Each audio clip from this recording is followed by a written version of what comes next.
I've played every single mainline Assassin's Creed game since discovering the series back in 2010. It has captivated me like no other, being able to travel to places of my lineage in Assassin's Creed 2 and more specifically Assassin's Creed Brotherhood, and I've been a stalwart fan and a committed defender of the game. Unity actually ended up being one of my favorite Assassin's Creed iterations, if not my most returned to iteration, kind of a comfort game, despite the absolutely horrific and abysmal launch that game received. The RPG style experience in more modern and recent games, starting with Origins, while I've always played it, has always left me a bit about the series. And obviously since then they've really doubled down. I've still managed to pop into each iteration just for the sake of trying to get to know these games and maybe rekindle that flame of love I have for my once favorite virtual tourism experience in gaming. But Assassin's Creed Shadows is hard for me to explain. I've played a limited amount of it, but I feel like I've gathered enough time to at the very least be able to provide you a sort of impressions video,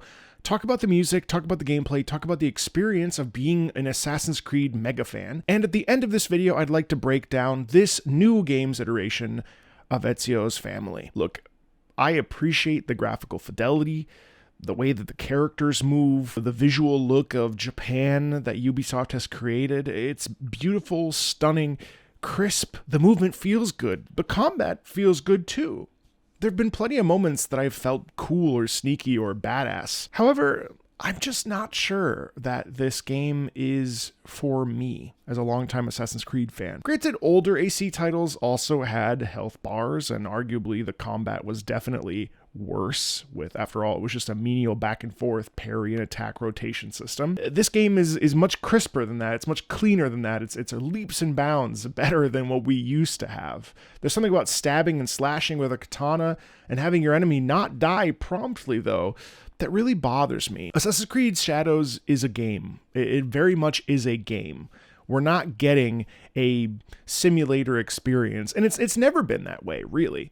So the question becomes, how okay are you with that in 2025? Are you okay with a health bar? Are you okay with your enemies not dying right away to being stabbed? Are you okay with certain gamey mechanics? For me, I'm kind of middle of the road with it. On the one hand, I don't really like hyper serious, real life games. And on the other hand, I really enjoy gaming. I enjoy playing a video game that maybe threads the line between immersion and game, but I like that corner. And so in reality, Assassin's Creed Shadows should fit well, but I haven't figured this out yet, but there's just something about it that is kind of missing for me personally. I think it's actually a pretty good game. And honestly, I do have the urge to pick it up and play it, but I don't feel that sense of urgency. You know, I love the improvements. I love when you go to a synchronization point and it automatically does it for you. You don't have to push a button. I love the movement up and down. I enjoy, holding light or heavy attack and creating a stun block or a guard or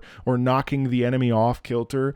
But there's still that little bit of suspension of belief that I'm kind of missing from that, even though I just said that I like, games that are games. It's very odd. The game is odd to me because it's probably the best iteration of a modern RPG Assassin's Creed that we've actually gotten. Origins and Odyssey and Valhalla all have their good things about them. Mirage, I played a bit, and that was certainly a return to the older version of it. I'd actually like to go back and replay that now after playing a bit of Shadows. I think that if I were to tell someone, someone were to ask me, Marco, which version of Assassin's Creed should I play? I would say probably Shadows would be the one to play, and then go and play Origins, and then go and play Odyssey and Valhalla.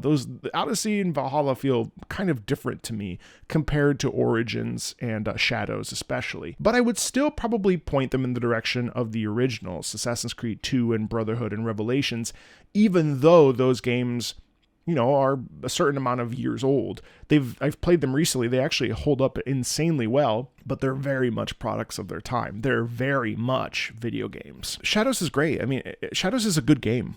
It has polish and good presentation, but ultimately, I'm not sure if I connect to the series like I used to, which kind of bums me out because I I want to love it. I want to boot this up and feel a sense of excitement riding a horse through Japan, like through the forests of Japan with like, you know, seeing the deer and climbing towers and beating up dudes and like the visually being immersed in this space. Like, I mean, I want that. I do. I really do. And I have all goodwill towards Assassin's Creed and towards Ubisoft in this particular case. But I don't connect to the series like I used to. I feel like if you appreciate the setting, Japan, and you enjoy virtual tourism, I actually don't think you'll have a problem with the game. It's decent. You can turn on assassinations, like, you know, when the enemy doesn't see you, so that there's like the health bar automatically goes.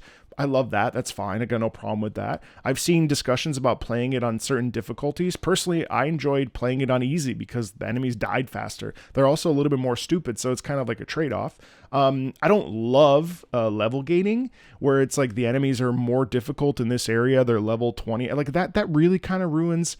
Again, it's a conundrum because on the one hand, it's immersion, and on the other hand, I don't like being artificially blocked like that, and I really don't like that in any game I play, and I really don't really see the point of it in a historical game experience. It just feels odd. But I think if you don't mind being forced in region by region or a sort of a type of level gating, and that doesn't really bother you, game is great. And it's not nearly as big as Valhalla. So that's also really great, because that after 60 hours, you're not even like a quarter of the way through. You're like, what the hell's going on? Shadows, the opening is, people said it was slow, but I actually felt really captivated by the opening. It starts really slow, but then you change perspectives and experience something new, and there's actually like a sort of like Templar-esque experience and like a sort of like headhunt concept in there that I really appreciate. So like, you know, for me, I was excited because I was like, who are all these people? This is really cool. I don't want to get into it. It's hard. We live in a post Ghosts of Tsushima time where I guess some people also don't feel like that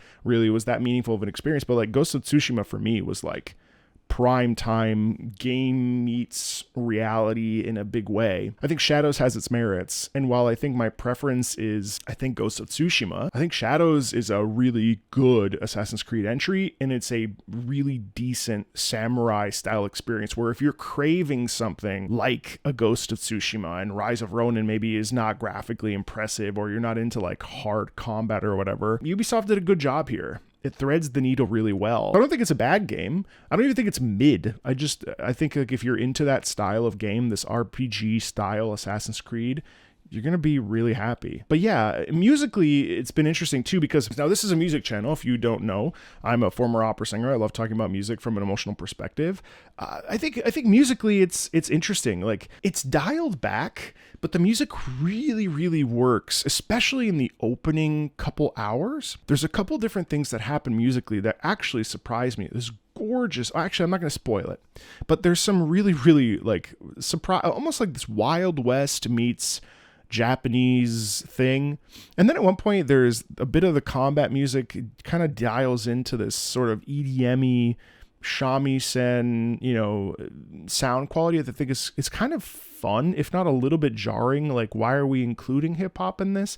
But, or like EDM-y style stuff. I think it works. I definitely think at first it will pull you out, but I don't think it's bad. There's some throat singing in here too, with the loading screens especially, and when you're stalking around, there's a bit of that like kind of hushed musical quality that I think works really well. At times, it's sort of not really present. It's just kind of there in the background. It serves its like ambient music purpose.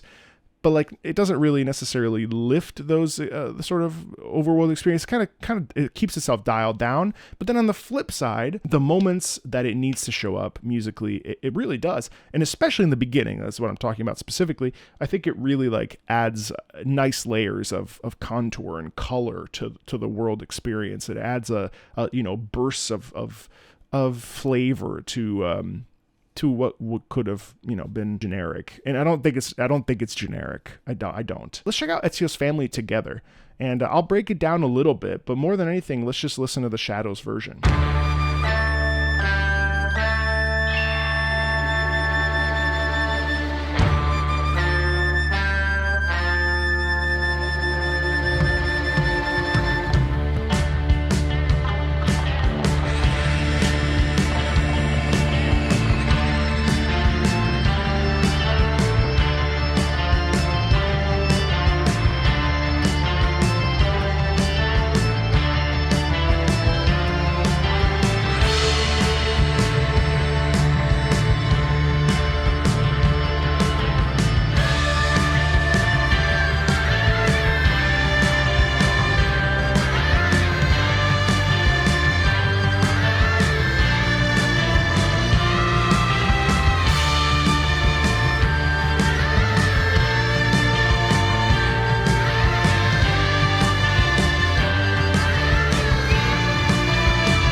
And I want to stop there really quickly with you and just mention the fact that like this is such a unique soundscape. Like this has a sort of Wild West, almost spaghetti Western thing. It reminds me a lot of Kill Bill for whatever reason. And I think like that works really well. But boy, have we deviated from what, you know, Ezio's family is musically, right? Like we're in a totally different like mental space. I mean, we've evolved Ezio's family, you know, the motif of Assassin's Creed now, so many iterations. This one's interesting because there's a sense of urgency in it. There's a sense of stress. It's good and it's cool and it's unique. I hesitate to say that it's like my favorite iteration of it because of the fact that I know what Ezio's family means to me personally, and that implicit bias against other iterations of it because I like the original so much is absolutely going to be prevalent, and that's just going to come down to personal taste. Now, I think the instrumentation choice is cool. I think this like pseudo mix of Western and Japanese is very interesting. It feels very like revenge laden,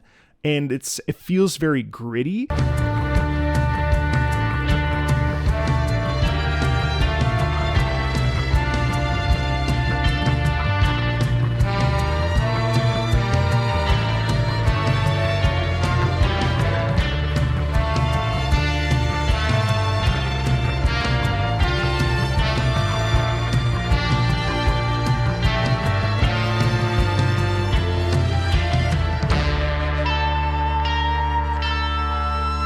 I think some shakuhachi in there.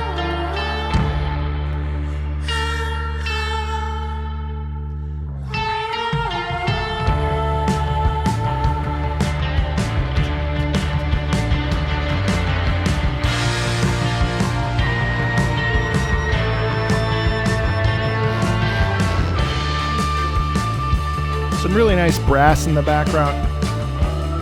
Sharp strings, you get a little bit of the chorus symbolizing that original sound. It also represents Naue in a big way, I think, as well.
Yeah, so I mean, like, you know, it's certainly not badly composed. It's very well composed. It's cool. It's interesting. It's unique. It's different. It has, again, that like has a bit of a 70s vibe to it for whatever reason. And I don't even know, it's not even really accurate, but there's like a Kurosawa feeling to it, even though like it doesn't necessarily tie into that. I mean, like it's interesting, you know. It does feel like it pays homage to Assassin's Creed. It does feel like it pays homage to, you know, samurai movies and that kind of a vision. And so I think like when the music is required to stand on its own 2 feet, based on what I've played so far, it certainly does that. It certainly does that. And I think that like if you're going into this, you're probably not going into this for the music anyway, to be honest with you. But I think you will be pleasantly surprised how available good music is when it is required, and how unavailable it is, how it's dialed back, and it knows its place. So while I think like, you know, you could probably have a great time and not even listen to the music, I think that the music is pretty important here. And yeah, it's just interesting. Hopefully this made sense. I think that's the most balanced take I can have on this game. I'm still working my way through it. I still want to play it, but I don't feel a personal sense of urgency to accomplish everything, to finish it even. Like, it's just a good time. It's a good game. It's a good game. And if you're into this, if you like virtual tourism, if you're into Assassin's Creed in general, if you like the RPGs, if you've never played an Assassin's Creed, this is a great place to start. You will not waste your time. Let's put it that way. Yeah. Thanks a ton. I'll see you later.